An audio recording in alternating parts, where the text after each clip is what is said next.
بسم الله الرحمن الرحيم. اهلا بكم متابعين مطبخ بتيتي الشطوره. معاكم مها القناوي. النهارده ان شاء الله هعمل لكم حاجه جديده. الورق العنب المخلل زي البتنجان المخلل كده، انتوا عارفين طبعا ان هو بيتحشى، بس انا النهارده هعمله بحاجه جديده وطعم جديد. يلا بينا نشوف هيتعمل ازاي. طبعا ده ورق عنب طازه. ممكن تعمليه فروزن. في ناس كتيره بتحب تخزنه سواء في الفريزر او في زي السوريين. عادي ممكن تعمليه باي طريقه. هنا بقى ابدا اسلقه.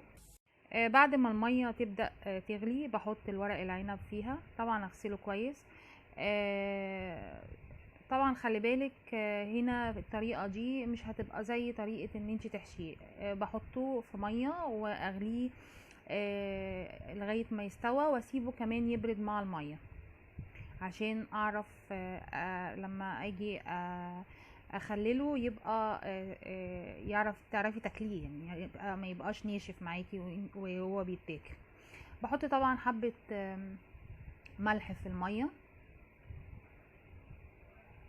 وكمان بقلبها كويس. طبعا الملح بيخلي ورق العنب لونه ما يغيرش، في اي حاجه كمان في اي خضار. بسيبه يغلي يعني حوالي 10 دقايق كده، بسيبه يغلي واطفي عليه النار واسيبه في الميه لغايه ما تبرد معاه، زي البتنجان ما بعمل في البتنجان بالظبط. بس البتنجان بسيبه 5 دقايق يغلي، 5 دقايق واسيبه واطفي عليه.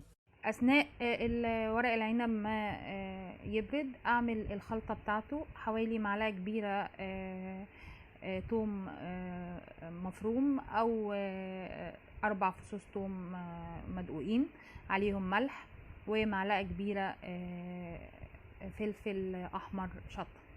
بعد كده بحط خل، طبعا نفس الخلطه اللي بعملها دي خلطه البتنجان. بقلبه كويس لغايه ما يختلط كل المكونات مع بعض، واسيبه شويه لغايه بقى يتبل مع بعضه لغايه ما البتنجان يبرد. طبعا هنا برد معايا زي ما انتوا شايفين كده. بشيل العيدان بتاعته وابدا بقى ايه اخلله. هنا المكونات ورق العنب والخلطه اللي انا عملتها. طبعا الخلطه دي ممكن تعملي بيها كمان البتنجان، الطماطم المخلله برضو. هحط زياده شويه خل، طبعا ممكن ليمون، بس الورق العنب اساسا ممزز فمش هيحتاج ليمون. الخل كفايه. طبعا بيبقى طعمه جميل جدا، في مزازه كده من الورق العنب والحامي اللي في الفلفل والثوم، بيدي طعم جميل قوي. وخصوصا كمان ممكن تقدميه جنب اسماك مشاوي، بيبقى طعمه جميل جدا.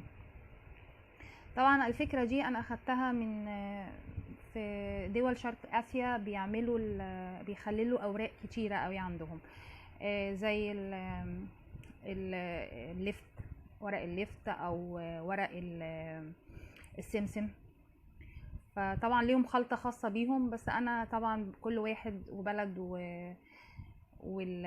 والعادات بتاعتها والطرق بتاعتها، فعملتها بطريقه البتنجان المخلل بالخلطه بتاعتها. طعمه بيبقى جميل جدا وليه مزازه كده وطعم خاص يعني.